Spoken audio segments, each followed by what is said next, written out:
First of all, I would like to introduce my group members. I'm Aikwan from A6 and Singley, Gwen, Lingen and Irish. So basically, in our team, we distributed 3 tasks for different people. First of all, Gwen and I is going to do the coding for Raspberry Pi. And for Lingen and Irish, they are going to do the wiring of the whole system. And this is a very crucial part where a mistake might cause the whole machine won't work. And Singley, she will be conducting the task to do the box. So our project is regarding PLC and Raspberry Pi. And how are we going to move the box and let the bolt drop into the box and then let it go all over again? Hi, hello everybody. I'm Dan. For this group, I will be explain the sequence of our ping pong ball. So first, our box is put here, and from here we'll move to the right, and then we will activate the sensor at the left. Then 3 ping pong balls will drop to the box, 1, 2, and 3. And after that, the conveyor will move to the right, and until the second sensor is activated. After that, 3 ping pong balls will drop again, and then the conveyor will keep on moving until a black switches is pressed. After it's pressed, the conveyor goes back to the left position, and then the right sensor is activated. 1 ping pong ball will drop, and then it will continue go to the left again, and then the left sensor will activated, and 1 ping pong ball will drop. So totally 8 ping pong balls drop in the box, and then we press the button, the red switch, to stop the conveyor. Hi, my name is Lingen. So I'm going to explain you about the apparatus and how it works. So first I start with relay. So this is the relay. So relay is to on off the bigger circuit of the conveyor of this machine. So the first, and then I'll move to the switch. So the three switches. These switches is to on off the relay. And second switch is to move the backward of the machine. So this is the conveyor, which are controlled by the relay. And then the PLC. The PLC is for the power supply to this machine. And then we read the Raspberry Pi, which we code, and then we upload the coding into here so that the machine functions. So this is the solenoid. Solenoid is a power of the cylinder, and we got three double acting cylinder and 1 single acting cylinder. So cylinders extract and detects. So this is the sensor. So the sensor detects the movement. So once we detect, so the cylinder will work. And then this is a circuit board which connects the machine to the Raspberry Pi, and Raspberry Pi to the computer. And then as you see, this is the same, the solenoid and the cylinder, and this is the second sensor.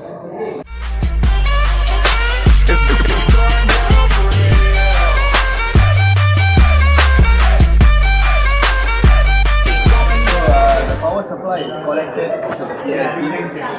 So what the PLC does is it converts the AC power supply into a digital supply, because the whole system runs in a DC power supply. And then about the switch. First, initially, the box will be moved by the conveyor belt from left to right. And then by clicking the black switch, it will change the direction to the opposite from right to left. And then by clicking again, the red switch will go back to the normal direction from left to right again. As being mentioned by my friend Irish, he told us about that the power supply is connected to the PLC and being converted to 24 watts, which is a DC current. However, for us to move the relay, we need to lower down the voltage. Therefore, the 24 volt current from PLC is going to connect with transistor here to lower down its voltage before it reaches the relay. Because relay is a very sensitive instrument where it only needs a small voltage. If we directly connect 24 volts to the relay, it might damage the whole relay.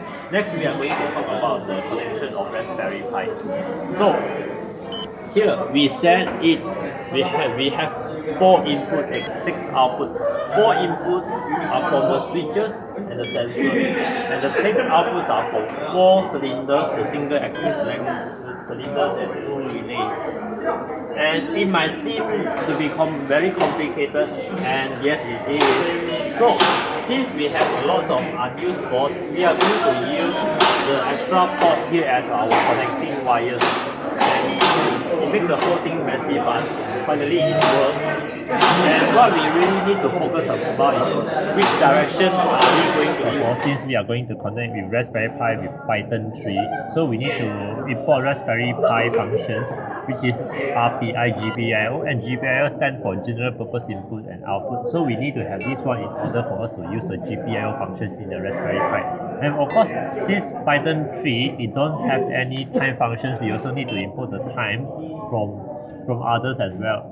So before we proceed to the process we want to look at, so we need to define all the sensors, relays and cylinders as well. First of all, we consider left sensors as a sensor connected to 17, and sensor B is connected to GPIO 27. Next is about relay. Relay A, which is the first relay, is connected to GPIO 22. Second relay, which is relay B, is connected to GPIO 25. And we have two switches, one is black color and one is red color. So for the red switch, it is connected to GPIO 5, and the black switch is connected to GPIO 6. And we have 4 pistons for the whole motion. So let's talk about bottom left piston. Bottom left piston is connected to GPIO 14. Top left piston is connected to GPIO 15. And the bottom right 23. Top right piston to 24. After we define all the sensors, relays and pistons, we need to set mode to see whether it is an output and input. In this case, we are going to set 6 output and 4 inputs. First of all, GPIO set mode BCM means that we are going to use while loop to create an infinite loop. So before we barely touch any switch, that means both of the switches are not being pushed. The whole conveyor is moving to the right, and all the pistons are extruded out. This is a preparation before all the balls are going in.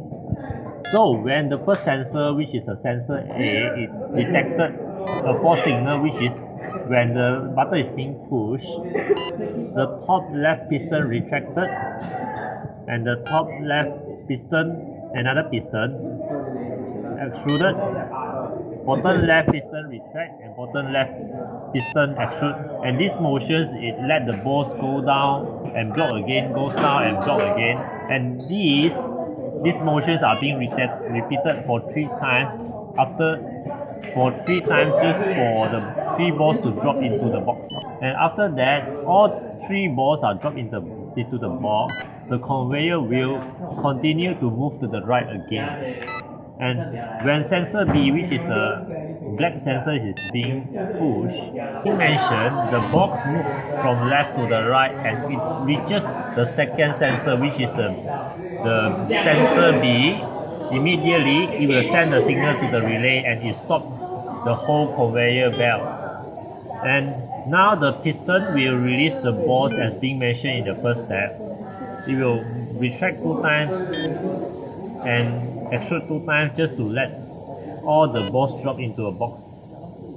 And then after all 3 balls drop into a box, it will move to the right again. Then after the 3 balls is dropped into the box, so there are totally 6 balls in the box now. So next, we put the signal of the red switch and the black switch. So if the black switch is being pressed, then we operate the relay A and B, make the conveyor move to the left, means the box will move back to our direction. After that, we make the piston of cylinder extrude out all again, and then until the sensor P, the right sensor, is detected, is activated. After that, we give instruction to the relay to stop the conveyor. After the conveyor is stopped, the ping pong ball is being released 1 time only. That means 1 ping pong ball is being dropped into the box. After that, the conveyor will go to the left, go to the left until it reaches the first sensor, meaning the left sensor. then the sensor will be activated. After that, the relay will be operated, the conveyor will be stopped. After conveyor is stopped, then the ping pong ball will release again one time into the box. So there are 8 ping pong balls in the box now. This is the end of our process, and after that the conveyor will continue move to the left until a brake button is pushed, the conveyor completely stop. So that is the final end of our project. Thank you. So our main problem is it's very difficult to integrate the code. As being mentioned to you that Nguyen and I are going to involve in the coding. However, the way we code might not be the same, even some of the methods might not be suitable for it. So we need to constantly discuss about how the code, and of course both of us have different ideas on how PLC is going to work and how to see the cylinder push in and push out. And this creates some difficulty for us. This project is new wiring for the machine. So the challenges I occurred is during the wiring, maybe we have to do one by one. So we have to trace out what's the problem and what's the relation to coding. So everything has to be very precise. So it's very difficult. So the thing that I learned is about the PLC, of course, the wiring, sorry, the Raspberry Pi, the GPUs, how it works, and the coding, of course, how to code and how it works and all, and then the machine, the apparatus, each apparatus, how it Project works. was actually difficult because there are so many wires, so many devices. We need to learn their functions, and I also learned that I need to be really patient when going through these kind of situations where there are certain devices that are not functioning. So that's when we need to go and see the technician and try to fix certain stuff. And there are certain times where if we do a small mistake, it affects the whole Biggest changes that I face, that our group faced in this project is about the wiring process. Because the wiring process is very taxing, it's very complex, and it's very time consuming. So we need to make sure every wire is connected correctly, and then how it's related to the coding. So sometimes the pneumatic system, there are some components also not working, so we have to tell the technician to fix it, or we use another set of pneumatic system. My role in this project is to design a box for the ping pong and then also help on the wiring. And then what I learned from this project is about teamwork. It is important for us to work with our teammates on making this project succeed. So, and then what I want to say is, in the project, I learned more about wiring and some of the programming. And then I hope I can use this skill in the future.